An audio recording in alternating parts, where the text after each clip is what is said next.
Hey, it's Bill from the Bill Simmons podcast. FIFA World Cup 26 fans, listen up. As the official beer sponsor of the FIFA World Cup 26, Michelob Ultra is giving away $1 million worth of FIFA World Cup 26 tickets and prizes. Enter now at MichelobUltra.com/superior access/FIFA World Cup 26. Michelob Ultra FIFA World Cup 26 superior access. No purchase necessary. Open U.S. residents 21 plus begins on December 1st, 2025. Ends on July 31st, 2026. Multiple entry periods. Visit www.MichelobUltra.com/superior access/FIFA World Cup 26 for free entry deadlines, prizes, and details.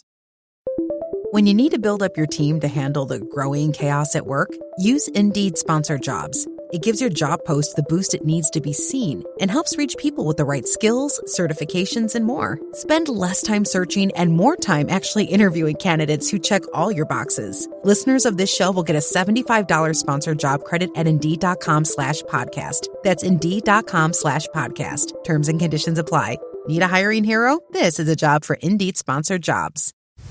Welcome to the Inter Views podcast.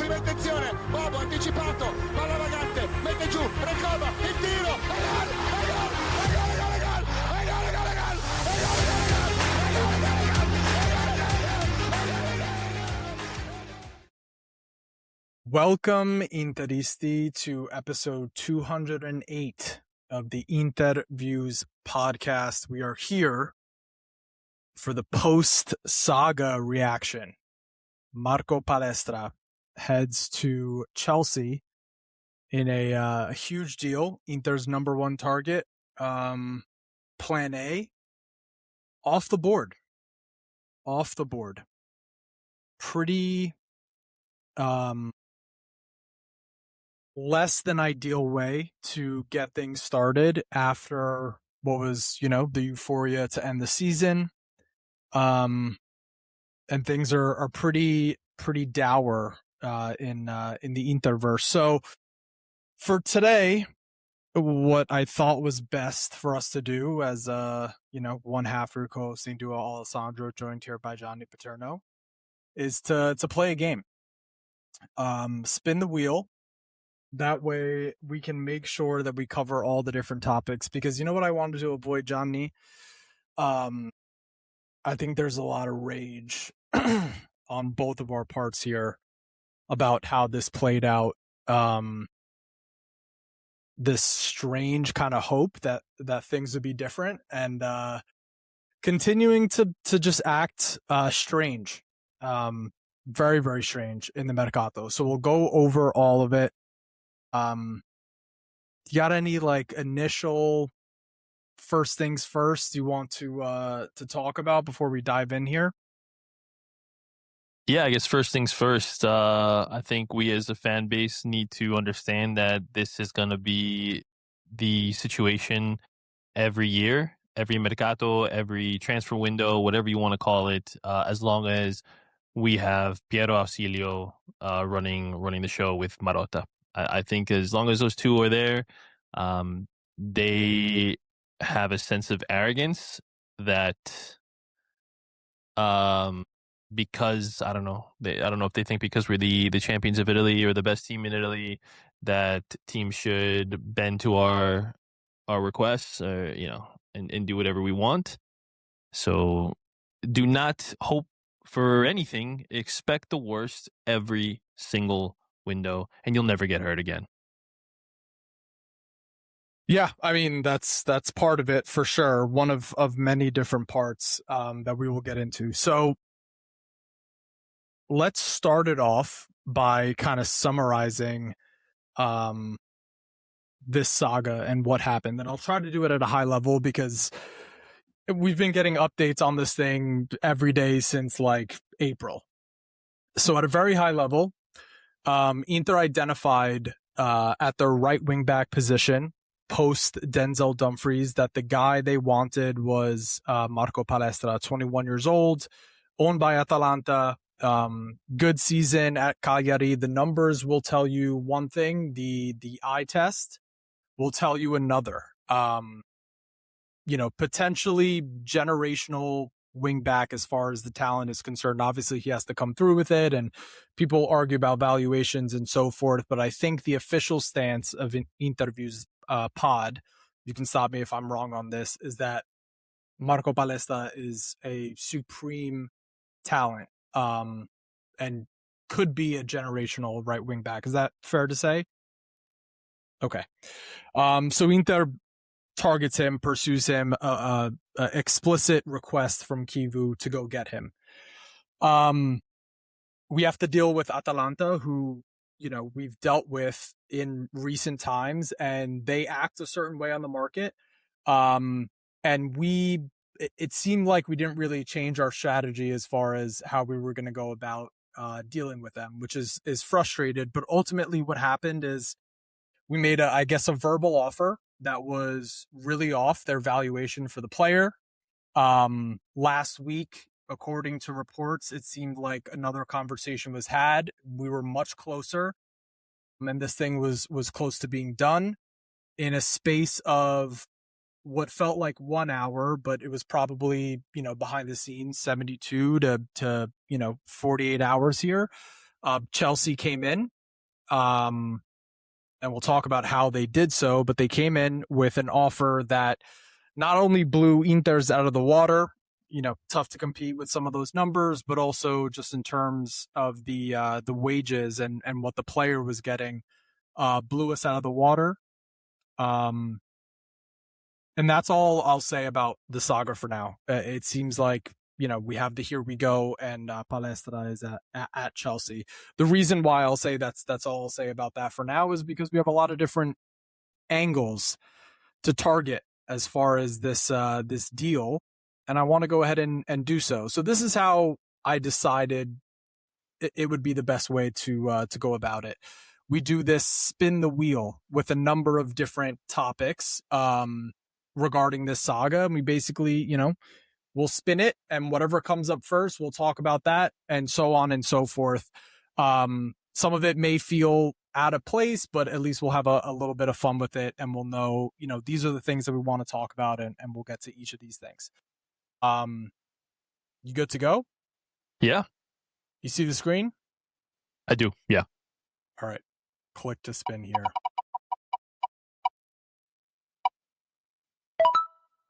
First up, a good place to start. The first topic, the first part of this transfer saga that we're going to get into is our ownership. Oaktree Capital Management. This saga and a few others at this point has kind of laid bare that the rules with what our directors can do in the market, any signing that is going to be over 25 million needs to get an additional approval from the board. How does this affect how things played out with Palestra? The idea, from what we can kind of glean from reports, and we'll also talk about those reports later on, is that it took a while to get to an approval level for the 50 million outlay, including bonuses that ultimately we put on the table that looked like was going to get it over the line. Johnny, talk to me about Oaktree, this strategy, and how it's helping or hurting us. It's an absolute joke of a strategy. No other major club or club that's taken seriously or respected in world football moves in this manner. You see minnows of teams in the EPL, which I understand there is an embarrassment of riches in that league. So yes, they can move in different ways than we can. However, you expect a certain level of compete. Like I got into a bit of a Twitter argument with somebody who said we were not only going to get Palestra, but we were going to get Nico Paz too. And I was like, we haven't signed $50 million. We haven't signed a $50 million player since 2019. And you expect us to sign two in one window? I was like, that's just unrealistic. They would never, Oaktree was never going to approve that. And the fact that you're kind of hamstrung, that instead of being able to go out and buy a player in a position of need, like without a question, no hesitation, just pay what they want, get it over with, lock it down, and be able to, kind of breathe and move into the rest of the Mercato like a normal situation that then if you're able to sell off some pieces, maybe you could address Nico Paz, or maybe you can go, for a Luka Vuskovic, whatever, whatever you want to spend your money on, you are able to go and address those things. When you have a coach who explicitly asks for specific players, I feel like you should have moved heaven and earth to get it done in a manner that would have made him happy, especially given that your starter, who even with the limited amount of games that he was able to play, had a massive impact, and you need to be able to replace that level of output. It's just embarrassing to allow this to fall through, and to hear for so many days that it's at the final stages, and you never cross the finish line. What is that? What is that? Like, how can you also have that level of just pure stupidity to not, either put pressure on the board or show a level of aggressiveness yourself to just get it done? Sometimes you kind of just have to, do something and ask for forgiveness later. I think at that point, you can't have someone who is considered the CEO of the sporting side not have the autonomy to make a move that betters the squad, which I think in turn would have made you more money if you're able to get further in the Champions League, if you're able to once again do another domestic double, whatever it may be. You have to look at the benefits outweighing the cost of this, and it's just a shame that it didn't get done. And honestly, it's getting very tiresome with this ownership structure. There's a few things about this that I don't understand. The first part is there's no way that the directors or management didn't know that this would take at least a $50 million outlay, a 50 million euro outlay. There's no way they didn't know that from January of this year. So the narrative of they had to get approval from Oaktree. I mean, they're like an American business. This is an incredibly inefficient way to operate. I almost don't believe it. I'm almost having a hard time believing that the approval from Oaktree and it taking its time was a real part of the story. It almost feels like it was fed to them to buy time for Marotta or Auxilio to figure out the numbers, because it doesn't make sense. From January, you can go. I mean, when you got knocked out of the Champions League, all you had to do was make your projections. If we win this and this is where we'll be at the end of the year in terms of money. If we don't, this is where we'll be. I mean, if you're operating at a high level, and Johnny, you've been in sales, I've been in sales, you're taught from the very beginning when you are working on a deal, you play out all the different scenarios, how things can go. That's part of working through the process. So the fact that there was even an approval process that was taking place during negotiations or May, it feels hard to believe. It's a nonsensical way to go about business. The other point that I want to make about this, way of dealing, I'll make a comparison to an American sport in baseball.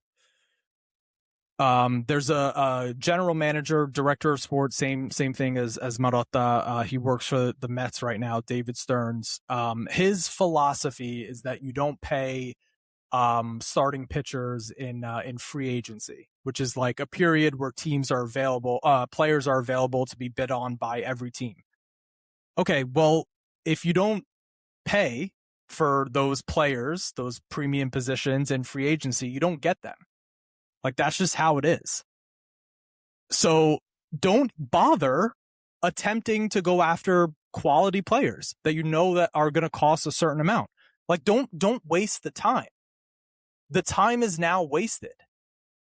If this is your strategy, stay out of that market entirely, because that's not how football works. It's not how anything works. You want to know how things work? Oh, I'll save this for when we go to talking about the directors.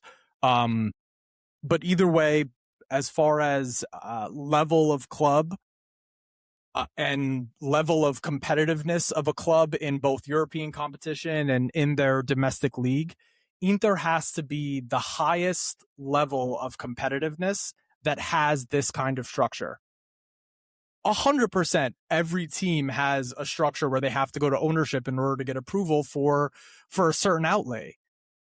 But this, like, taking weeks to get something together where you're comfortable making a bid on a player, like, that's crazy. That's absolutely a crazy way to do business. And frankly, my ultimate, takeaway from this specific topic, I don't think this was real. It's such a weird way to work, and it's such a way of, like, you could have known in February what the numbers would look like at the end of the season if this scenario played out, if that scenario played out. The number that Atalanta is going to accept is going to be in this range. Anyone in the world could have, no one realistic would have said, oh, they'll accept like 35 million. You make your projections anywhere from 40 to 60. I can do it at this price. I can't do it at this price. They should have known immediately. Any approval process, it makes no sense for me. I don't really buy this. Did you buy the story of, like, Oaktree's approval during this period, that was what was holding things up? No, it doesn't make sense. I honestly didn't. I think it's a way that it's the things I want to say. I have to wait till we talk about the directors. Management. Yeah, because okay. I can go off on a tangent here. So let's see if it's coming up. Also, someone's getting free advertising on this pod here. Granger, I'll reach out to them. This is a good one to move on to. Let's talk about player Marco Palestra. So the thing that I really like, why I put this on the board, is because a lot of the discussion, and some people will call it copium, some people are having legitimate discussions around, was this the right move for Palestra? On one hand, you have the opportunity to become a starter in a system that really, really suits you, for a team that's going to be competing in the Champions League, is going to be competing for the Serie A title, or should be competing for the Serie A title next year. You don't have to leave your home country, learn a different language. You have a coach that very much appreciates you. You have a lot of players that you've played with in the Italian national team. And you have, a real opportunity. The opportunity to go to the Premier League in the future, or any other league in the future, would be there if you accepted the Inter offer. And on the other hand, you have a Godfather deal from Chelsea, where apparently Xabi Alonso made a phone call and was using phrases in Italian. Bullshit, number one. Number two, you're getting essentially paid 7 million euros a year for the next 6 or 7 years, which means that you are set for your family no matter what happens with your career. No matter what happens, you've got to fight for a starting place. There's Reece James, there's Malo Gusto, whatever it might be. Apparently they put a 75 million euro price tag on his head. That's pretty crazy. But either way, you're moving to a different country. It's an entirely different experience. You could, of course, do well, but it comes down to, like, what's the best for your career versus taking an offer that's essentially going to set you up no matter what happens for your career. We know Chelsea's long history in recent years of spending a lot of money on young talent that doesn't work out. Your thoughts on the choice that Palestra made here?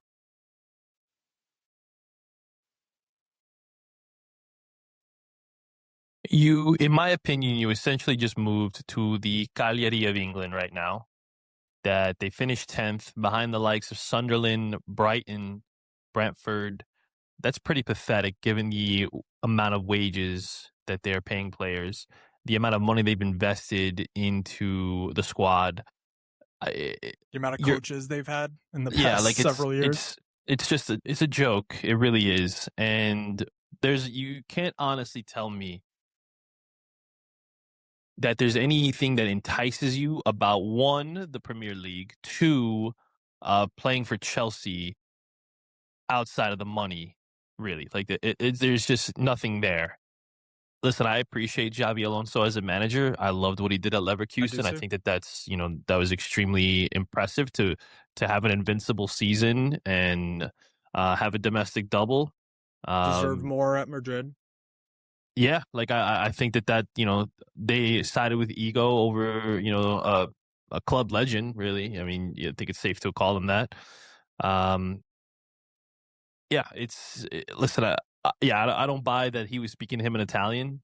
Unless he had Duolingo pulled up right in front of him, and I don't think that he would have taken his time to do something like that. So it is, I think, more so the agent pushing this because one, that's going to be more commission for him, right? Without question. It's going to be better for his personal gain. Agents are the parasite of football, really. Like they only care about their pockets. They don't really care about what's best for the player, because if they send a player to a club and he ends up being a flop, they still get paid. And if the player's unsatisfied there and wants to look out, then, hey, guess what? Now I got another chance for more commission for me. So it's always about really what's best for themselves, in all honesty. It's different. It's different in American sports. So like they are looking out for really the best interest for the player, because typically that also aligns for the best interest for them as well. Whereas in football, it's kind of like the Wild West. I think for people who don't know what the players associations do to protect players and really look out what's best for them, they have to do league-wide meetings with agents and stuff like that. So it's really more tailored to do what's best for the player, whereas it's not the case in European football. Can you make an argument for the Chelsea project being better for his progression as a footballer? You are guaranteed the number one spot on the right side of the most impressive and illustrious attack in Serie A in the last half decade. Third in Europe last year behind Bayern and Barca. You would have just really been able to just pass the ball into the box, and chances are somebody would have been running onto it and putting it in the back of the net. Like, some people get assists just by accident. Andy Diouf played a ball to Denzel Dumfries that ended up in the back of the net once. Denzel Dumfries misplayed a pass that ended on the foot of Zielinski and ended up in the back of the net. Like, it was a poor touch by Dumfries, and it still ended up in the back of the net. Like, I think he doesn't understand how great this would have been, not only for him, it would have boosted his confidence. It would have prepared him for the national team. He would have been playing alongside not one, not two, but three national team teammates, which would have been great for chemistry for the Italian football team going forward, especially, with the Euros we're going to be getting ready for that. Obviously, we would love to qualify for a World Cup, and maybe he would have been a key part of that.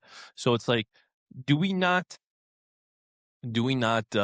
think about these things long term? Maybe not. Maybe you are thinking about like, oh, this is like a chance to just line my pockets. One thing that I did argue, and I had an argument with, half of apparently Nigeria has been in my mentions because of something I said with, I would rather take less money to live in Milano than taking more money to live in London. And people are like, oh, the crime in Milan is just as bad as London. No, it's not. It's not. Like, you put your biases aside. London is a more unsafe place. London is a more expensive city than Milano. Like, it makes no sense from a financial standpoint, in my personal opinion. But hey, whatever. And I think that this was just a foolish move on all fronts, really. Like, outside of you thinking you're getting more money, that's the only positive that's there. It's poor. He's going to be competing with Reece James for a starting position.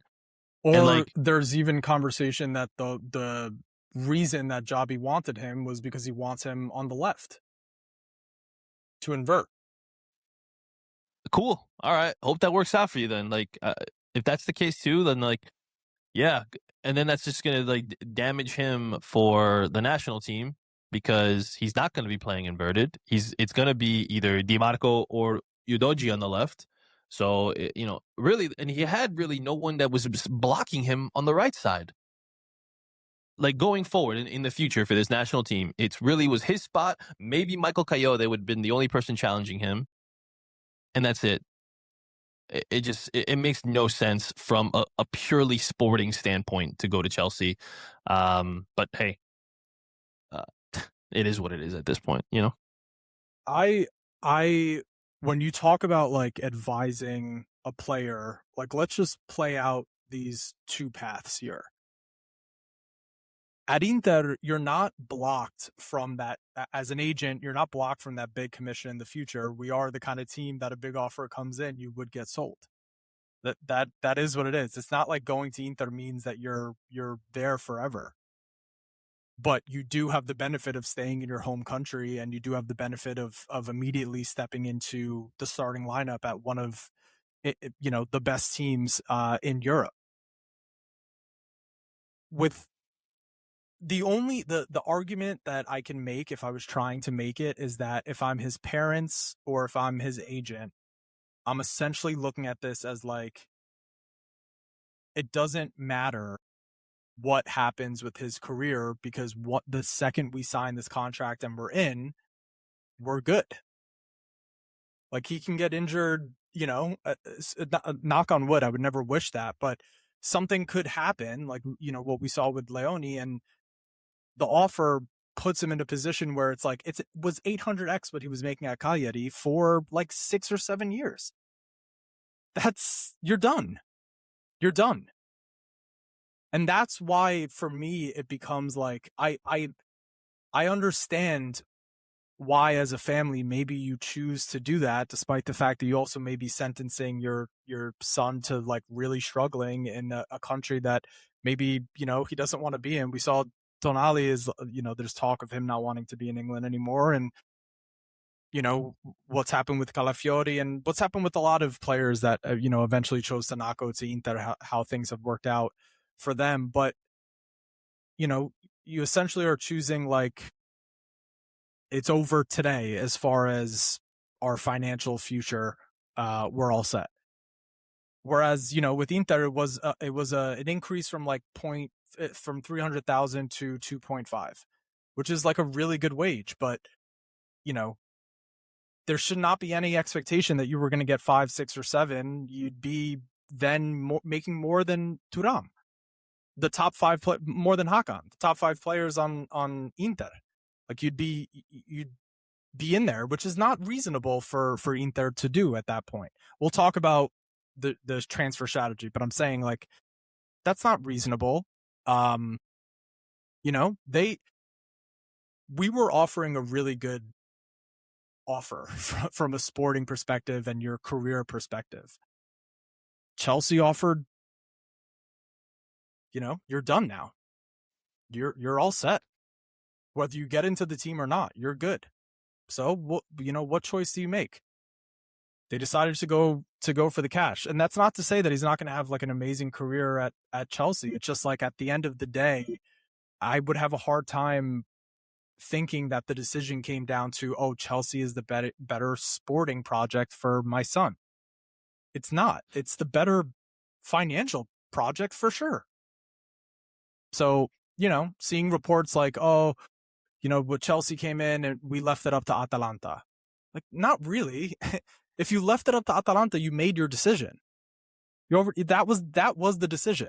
So don't, those reports of like, we'll let both situations work for us. We'll leave it up to one or the other.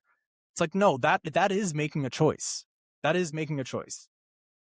So, the bias of being an interista, like, of course, I think our project is better for the kid, but that's not how it played out. All right. Anything else to say about this before we get hit at the next one? Nah, that's it with this one.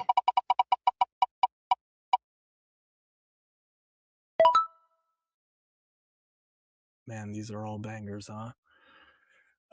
What did I mean when I put the Inter directors, the history of blown transfers? What played out with Palestra is a pattern now. It is a pattern. What I think these Inter directors, and you mentioned it earlier in the pod, the way that they operate is handshakes. The way that they operate is the will of the player. the way that they operate is like, we're offering the better project. You know how they don't operate? They don't operate in terms of like a good negotiation. Not even a good negotiation, a decisive negotiation. Let's figure this out now, within a week. Like, we're not waiting. I'm a real estate agent. If I make an offer on a place, I'm putting a cap on it. Like, my offer's not going to stay out there for forever. You want to know why? It's highly likely that someone else is going to come in and outbid. Which is what happens over and over and over. That's how they blow these things. They do it out of, like you said earlier, it's arrogant. It's an arrogant way of doing business. And what I really, really want to say about this, Inter's directors believe that the players have a price. This is what we value the player at, which is a fine way to do business. It's a completely fine way to do business. But the price is set by the market. Whoever is willing to spend a certain amount of money, that's what the price for the player is. It's not 45 because you decided he's worth 45. A player is worth, when I say worth, I don't mean from a sporting perspective. I mean from an on-the-market perspective. That's how the market works. If you're willing to put in this amount of money, that's what it costs to get this player. And they don't seem to grasp that. It's a matter of like, oh, someone else has to come down to our valuation. It doesn't work like that. Your thoughts, Johnny? Yeah, it's listen, I shared a starting 11 of players that we had allegedly blocked off and pretty much, had close to finishing, or we had first options on, whether it was Enzo Fernandez, Julian Alvarez, Palestra, Bremer, all these guys, Samardzic, it's even Dybala, when he was a free, that was supposedly a slam dunk of a deal, and we weren't able to get that done. And it's just, it's disgusting what these guys do, because who do you think you are? Who do you think you are? You think because you weren't corrupt at Juventus that teams are just gonna do whatever you say, Marotta? Auxilio, you think because you're the best at booking dinner reservations and having meaningless meals with agents and players and Biasin, who is like your mouthpiece, that you could just let things fall through the cracks. In any other role, or any, like, if you or I were this inept at sales roles and being unable to close deals, do you think we would have this long of a leash to be able to get away with these things? Or would we be terminated for lack of performance? Like, hey man, you, over a period of like 4 or 5 years, like, you've missed out on a lot of deals. Like, a ton of deals. It makes no sense that he still has a job. And I'm just tired of it. I really am. Like, I am trying to keep it together and not turn this into a screaming episode where because I want to blow up about this stuff. I am beyond frustrated. This was a deal that, in my opinion, had to get done to see growth, not only from management, but I think also for our manager. And I think to be able to compete on multiple fronts. I'm sorry, like no offense to Serie A, but it is easy to compete there with no matter who we put. I think that we'll be able to, outperform everybody. Luis Enrique played 13 games straight out there. We won those games. Oh man, don't throw out Auxilio, quotes now. That's to back your point. I just wanted to be, to be able to go into Europe and be able to compete there. But now we're, who knows what we'll be able to do. And now, you see the Umar Solet deal might be, falling by the wayside thing. I don't know if that was one of the ones that you had up here, but I don't. But we can talk about, in the context of that, the report that came out was like Atletico is interested, but there was a secondary report saying they haven't yet approached. Which is doesn't matter, okay, because clearly we haven't approached, like that, like. But even so, at some point Chelsea didn't approach, but then they did. Yeah, Yeah, like this doesn't matter. Like until you actually have like supposedly all of this was verbal. So until you actually have something written in writing sent to the club, it doesn't matter. So Atleti, they have an embarrassment of riches to be able to spend, and they don't hold back. And if Diego Simeone wants somebody, they go out and get whoever Diego Simeone wants.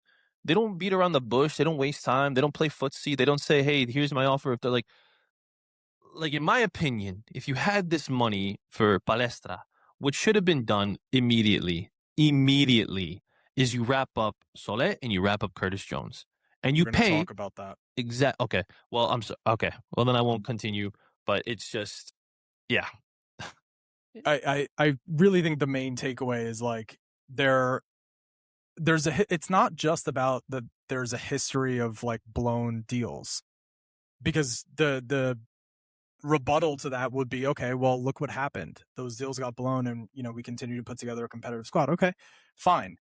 But the manner with which they occur, which is like these really long sagas and these really like this inability to like take the other team seriously when they say, no, this is what it costs. And by the way, if someone else comes in with a better offer, we are going with that person. It's not about a verbal, like it's not about the will of the player. The blown transfers occur the same way over and over and over again. It's And a like pattern and everyone likes to complain that, Atalanta doesn't do us any favors. They don't have to do us any favors. They don't have to wait for us to get our stuff in order and be able to they're running a business too. And if financially speaking, if they get a better offer, it doesn't matter what the player wants. Like, I mean, obviously they could listen and ask and yeah, but it doesn't really matter. If another club is offering more money, they have no obligation to help Inter. Perfect segue. Was Atalanta ever going to sell to Inter? Yes, we just didn't actually formalize an offer. Plain and simple. I don't know. I don't think that there was ever a plan to sell to Inter. I don't think that they want to. They gave Lookman away for less than what we were offering. They apparently reached out to Chelsea, Liverpool, and Arsenal, while we were having this verbal agreement with them about Palestra, which is, again, it is their right. I don't think it's completely out of the question to say that they were going to drag this thing out until someone that wasn't Inter came in. You don't think there's any possibility? No, because we played this stupid game where this is what we want to pay. If a club tells you what they want for a player, don't play games, just pay it. You could try once if you like. If they say 50, you could do the 45 plus 5. If they say no, we want 50 up front, then do it. Don't play this game back and forth or this and that, and then balking at sell-on clauses. Because guess what? That is fake money. Fake. Because would we ever actually sell Palestra? Chances are no. You want to know why? Because what we do is we have a player, and even if they are good or they're not good, we don't sell them when we should or when they're at their peak. We sell them when it's either too late or we let them walk on a free transfer. So if they wanted 10% and we were only offering 5%, which apparently is another rumor, just freaking give them the 10% in the contract and get it over with. This club is run by idiots, okay? Atalanta, again, they don't owe us anything. They don't. And everyone's saying that, we offered more money for Lookman. Did we? Because, again, nothing was ever formalized. It's all what is leaked out to the media and said to, this guy who's a friend and he's a journalist I trust and he'll make us look good. Nobody actually questions this management in a way that actually exposes their ineptitude. So until people actually start acting out in the media and actually start speaking up, I am not going to side or defend Inter or be like, oh, Atalanta hurt us. Atalanta did did this to spite us. They don't have to do anything to help us. They're not our club. They're not anything with us. So I don't get it. We are the idiots who are cucks and give them Zalewski at a stupid discounted rate. That's a player that should have sold for 30-35 million, no question. Even before, the blowout at Atalanta. That just on talent alone and potential. But we are idiots. The worst run serious club. I'm talking serious clubs, like clubs that finish in the top 3 of the top 5 leagues in Europe. We are the most joke of a ran club I've ever seen. There's no thought to them being upset by how we tapped up Lookman and they essentially were down to take us for a ride. No, because that is us doing it based on a relationship with the coach who they knew had problems with. So it's not really doing anything that's out of the norm. Any other club that does stuff like that. So that they're not going to be riding this. So guilt trip nonsense, whatever. Okay. Which is, the wheel is helping us out here along the lines of what we're talking about here. Bergasi operating in the club's best financial interest versus what is best for Italian football. Because you can, for a club, what they should do, let's say they're operating as, an S&P 500 company, which is you are beholden to your shareholders. You have to get the best possible deal regardless of anything. But the fact of the matter is, for Italian talent that comes up at Atalanta, there aren't big Italian clubs that can afford to bring them in. There aren't. They're essentially the best youth players that come through at Atalanta will get sold abroad. We saw it, Ruggeri with Atletico. That is operating in the club's best financial interest, which, you've mentioned that's they have every right to. I agree with you. Should what is best for Italian football come into play here at all? There's this talk of the best Italian youth, they don't ever get to play at, Juventus, Inter or Milan. Should Atalanta be operating differently, or No, because who cares? Does Juve play? So Atalanta has to do their business based on what Juve doesn't do or what Inter doesn't do. The only thing that this is a problem for is really Palestra, because now he has to compete for a role in the starting 11, whereas it was guaranteed at Inter. This is the only time where it's really not in the favor of the player. But for the youth, so is that on Atalanta's management, where they will push for solutions that are not best for the player because of what it means for their bottom line? No, who cares? Who cares? I agree. I agree. They're a business. They have to look out for the club. They don't have to look out for the individual players. If the player is playing for Atalanta, that's different. But he's not playing for Atalanta. So who cares? If he wants to go, chase a bag in London because you put out a call to see if somebody would come in and pay a little bit more than what Inter is willing to pay, who cares? It's on our stupidity of management for not getting this done sooner. You don't drag out a thing at the finish line for 5 days and waiting a lot. You say we have this kind of verbally agreed on a Friday. We'll talk to them on Monday. Why aren't you talking to them on Saturday? Why aren't you getting it done on Sunday? For what reasons are these things not being, accomplished? Don't worry. You have to go, get a café un brioche, on the corner shop and just, read the paper because you can't do business on a weekend. You allowed them to be able to entertain and seek out other offers. This is on you. I have no ill will towards. I'd never want to sell to Atalanta again, which I guarantee we'll be stupid enough to do ourselves, because we don't hold grudges. We are the nice guys in Serie A. This is why I hate, honestly, and people get mad at me. They say oh, you're too ridiculous and too harsh on it. This is why I hate Pepe Marotta. I don't respect him because he's not cutthroat. He doesn't hold grudges. Everybody, Lotito, Cairo, everybody else can hold grudges except our management. We're the nice guys. We let the referees bully us. We let all the other coaches say what they want. We don't speak out in the media. We don't speak out in anything. We have to be the nice guy, the little angel, blah blah blah. Why? it's pathetic that you allow other clubs who are smaller to bully you, and you move like we move like pizza and leche. That's really how we move. And then we signed two pieces of trash. We wrap it in tin foil, and they tell us it's gold. Amazing. Repost. Amazing. I love how this team, this management thinks, because now they're going to bring us a player like a Dodo, and they're going to bring us we're not going to get Curtis Jones. We're not going to get Nico Paz. We're going to get someone completely out of nowhere that nobody is expecting. No one heard. So we go watch YouTube compilations and we're not moved. And then there it is. These are our two big signings. And Kivu is going to fail. And then they'll all the fans will turn on Kivu. Watch. You also mentioned earlier in the podcast, like, these journalists, and I am 110% agree with you. You had mentioned Biasin as a mouthpiece. Pedula is, Atalanta's mouthpiece, and he was pretty consistent that, like, it's getting done at a certain price. This is their price, whatever it is.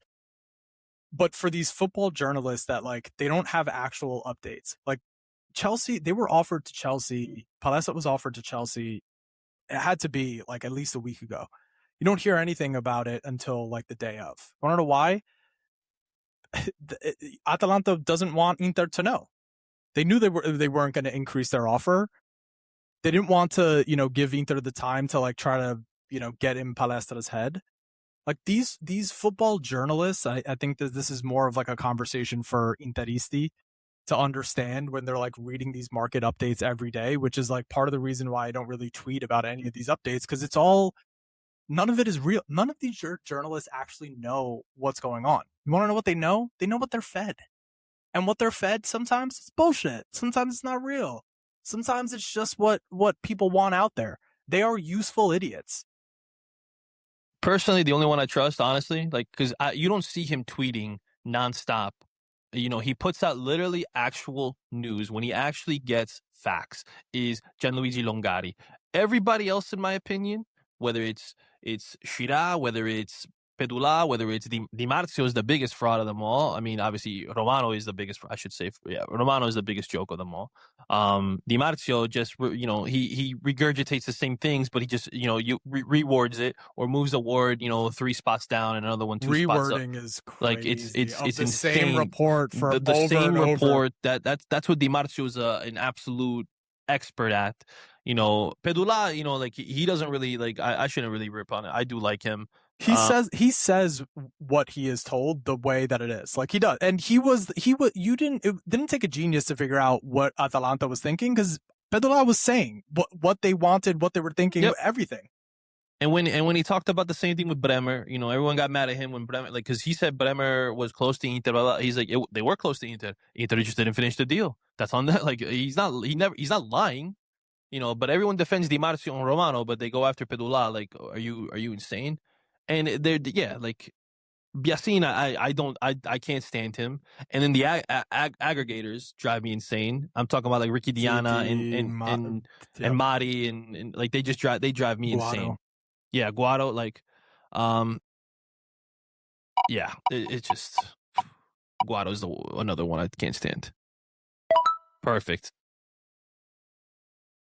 So we were just talking about, Pedula basically being the mouthpiece for Atalanta and telling us and telling everyone what the deal was. I can't believe that this happened in a negotiation with Atalanta 2 years in a row. And we're talking about the person that is considered the best president in Serie A. Piero is considered, a long time, veteran of the game in Serie A. The playbook was the exact same. For me, it strikes me as incredibly naive, the way that they went about this. Incredibly naive.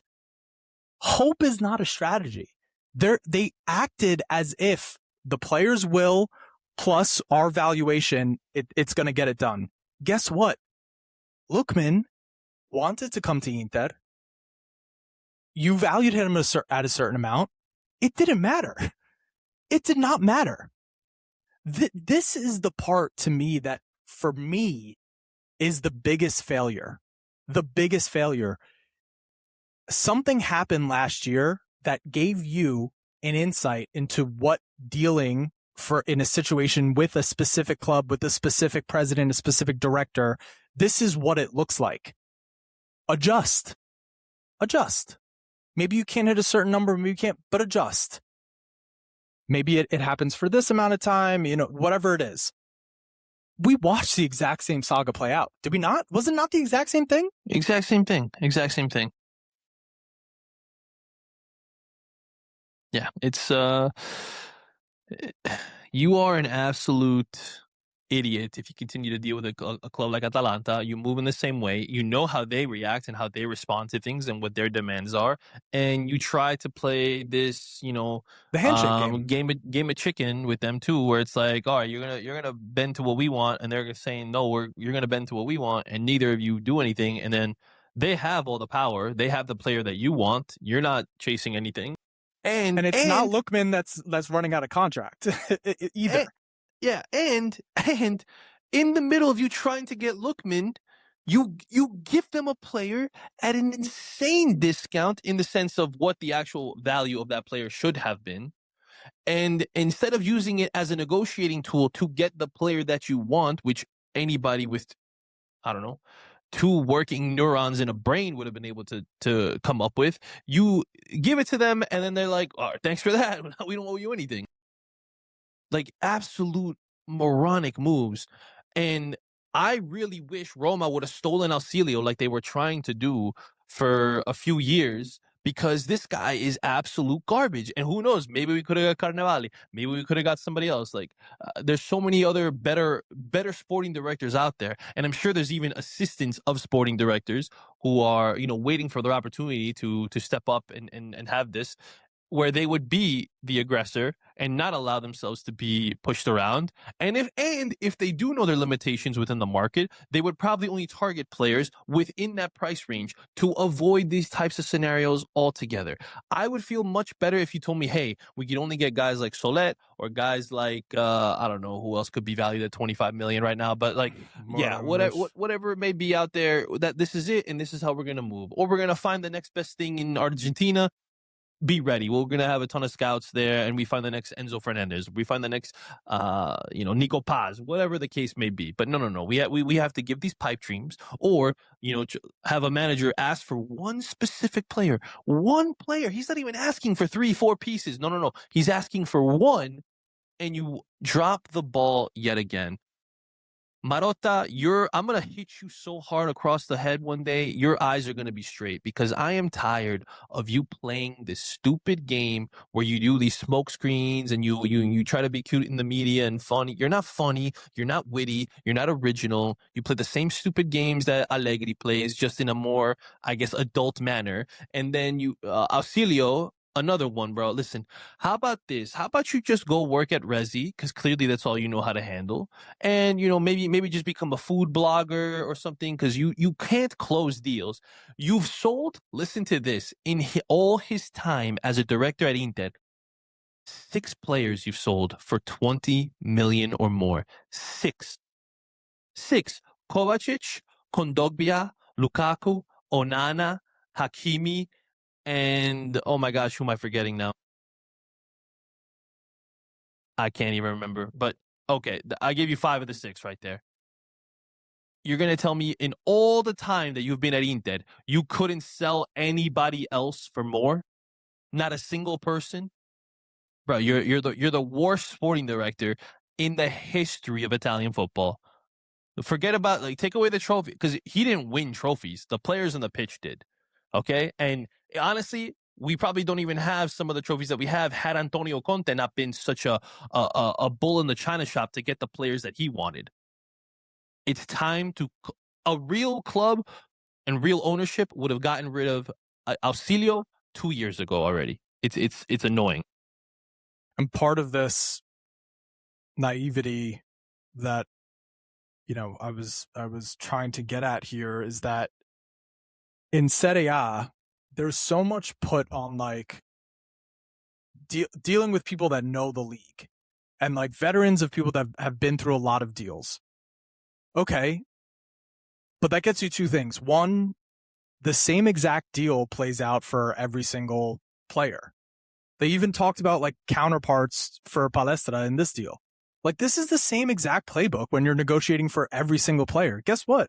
You're found out. Anyone on the other side of a deal with balls or like, you know, an updated way of thinking, they know what's going on. So they're not like your playbook is old. And that's the other thing that I want to mention about the playbook being old here. You could pair someone like Como doesn't operate. This is not saying like, oh, Como is an example, but I'm just like giving like, Como doesn't operate under like the Serie A rules. And there have been a lot of directors that have come over to Serie A and didn't operate under the Serie A rules and failed.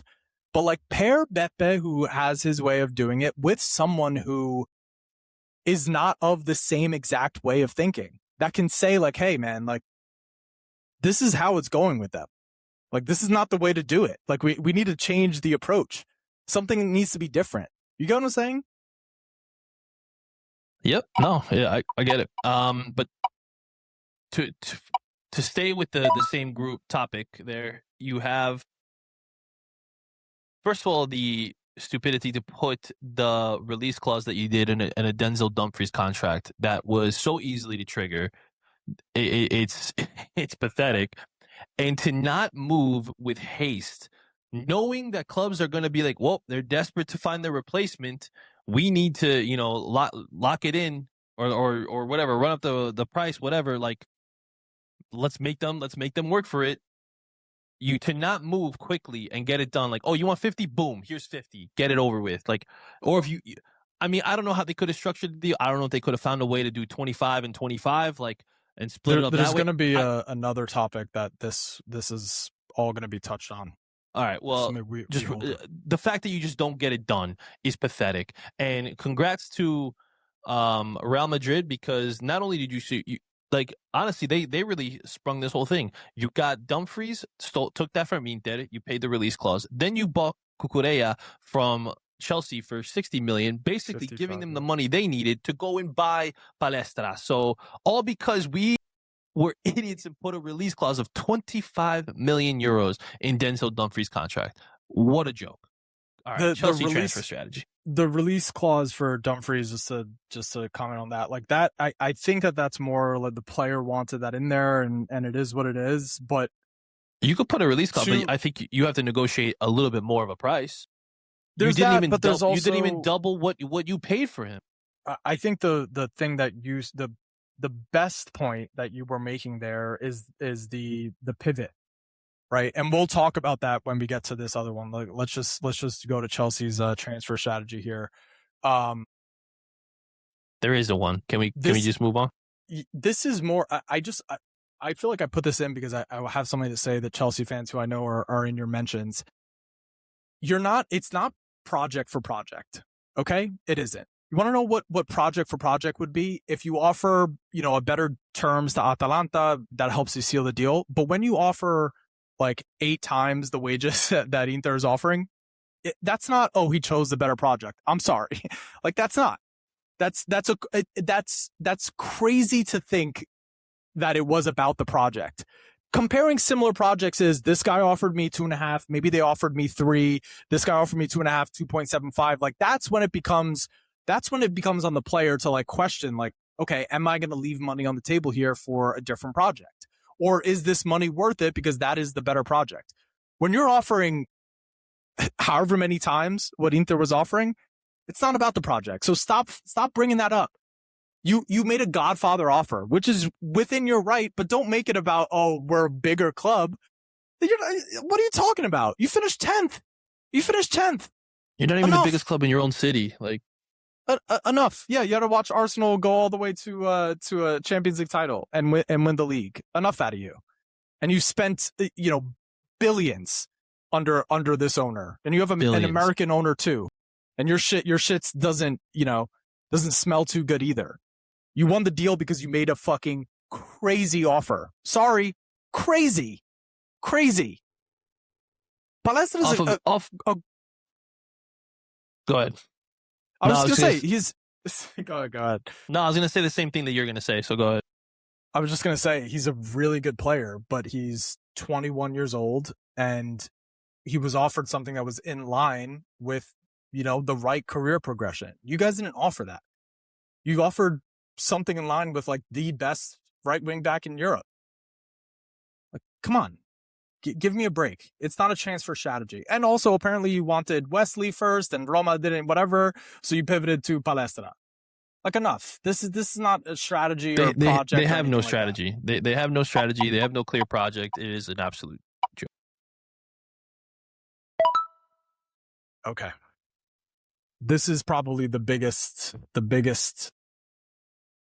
thing that I wanted to get into today. Deals should not take. The number one sales principle that I've learned, that everybody knows, time kills all deals.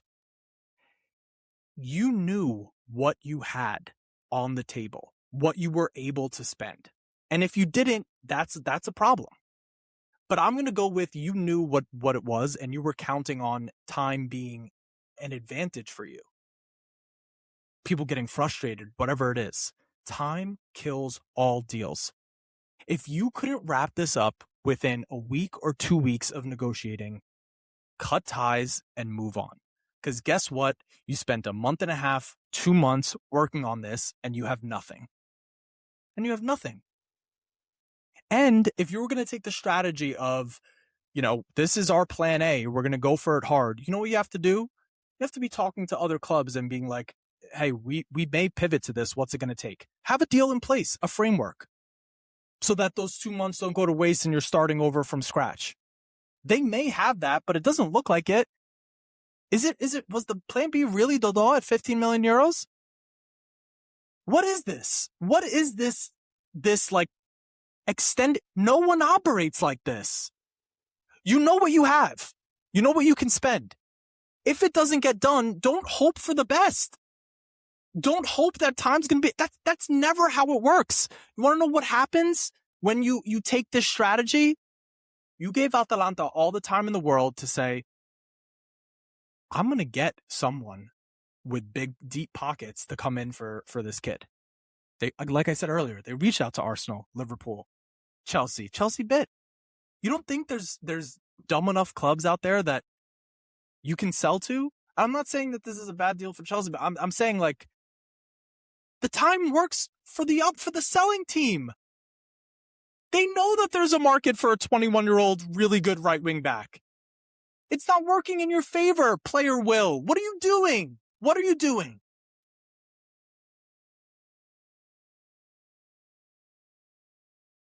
Yeah, I got nothing else to say about them. So that's it. You're done.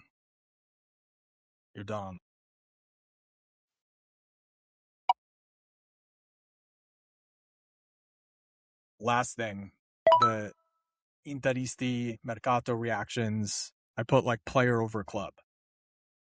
So my personal philosophy, and I think maybe both of us here, because we're both very into scouting and finding players, there's a way to make this work. Dumfries had a significant impact on the team. It didn't come until very late in the season. Luis Enrique held it down for a bit of time. There is a way, if we were competent, that you can make 50 million spread across your team work. I don't have any confidence in this management being able to figure it out. And you want to know what gives me no confidence? Look at the names that have come out. Dodo, Chalaba, just recycled old names. And we're going to do an episode of Scout Society looking at right wing backs, across the world that would make more sense than those names. This shouldn't have to be the end of the world. You should be able to find a solution. You should have faith that you can figure something out. The way they've moved, the way that it looks like they're moving, it gives you no confidence that they're going to figure this out. I believe in good scouting. I do. Do I believe Inter has that? organization mechanism in place? No, I don't. Yeah.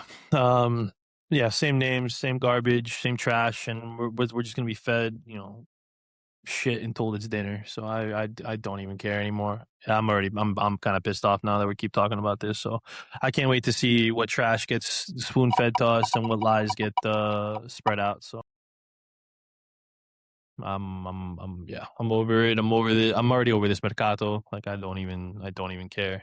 I get it. Because I know it's going to be disappointing. So no matter where you go, and we're not going to get Nico Paz for anyone who thinks, like, oh, we're going to pivot to Nico Paz. Like, no, we're not. We're not. We don't even have Umar Solet done. So, like, if that doesn't get done, where do they go? They don't have the wing back, they don't have the center back, and they need 2 center backs now. So please stop believing whatever BS is being fed to you by whatever aggregators, no offense to Inter Extra, but whatever nonsense they want to reshare and what rumors they see, it's all rumors and it's not even real. None of this is real. It's all fake. The only people who know what they're actually doing are the 2 idiots who are running this club, and they're idiots. Absolute idiots. I have no faith in anything that's going to get done this Mercato. And I don't blame if Lautaro puts in a transfer request, not this year, probably maybe next year if things don't go well. I don't blame anybody if they want to leave. They all should. They really should. Kivu too. You're not getting the one player that you asked for. These guys balk at. Supposedly you had $60-80 million to spend, but you can't spend 50 on the one guy that he wants. And that's without selling. We no one's going to buy Fratesi. Nobody. I'm sorry. That's going to be a player that we loan out to a club in Turkey, and then he's going to come back because he underperforms. No one's. If anything, we get $2 to $3 million for Pavard, which I'll be shocked. No one's going to pay for Aslani. No one's going to pay for anything. Anything. Boni doesn't having, an explosive World Cup, so no one's going to come with an offer for him. Like people were kind of hoping, oh, maybe if we sell Boni, we can get Nico. Shut up. Just shut up. You're an idiot if you think anyone's going to come in and spend $50 million on a guy who didn't even score double-digit goals. I'm sorry. Okay? We're not the RB Salzburgs of the world where people are like, oh, well, maybe, we could turn everything. No, nobody thinks that when they look at players at our club. Everyone looks at Inter and thinks that our players are an absolute joke, that they're all overrated. Okay? Like, I'm okay if no one really appreciates Lauti. That's fine. I don't want them to because I don't want them to come and take him because realistically, he probably is our best player. But no one's going to come in with an offer for Barella. No one's going to come with an offer for Bastoni. No, like the rumor, oh, Real Madrid want to spend $80 million. No one's coming with it. Nobody is. Okay, so stop believing every piece of garbage that gets shared by all the trash sports journalists. It's garbage. We are the worst when it comes to moving trash out and bringing in good things. We have no strategy or ability to get these things done. I hate our management. I am tired of this. Technically, the window hasn't even opened, and I'm already tired. And I have to do a whole summer of this? No, I don't even know if I can. I really don't. And I really do hope I get this opportunity in New Zealand because then I can just bury my head in the sand and not pay attention and not wake up for any of these games that are just going to drive me crazy because the poor guy who nobody supported and nobody thought would make it to Christmas is not getting the players that he should be getting to not only just continue.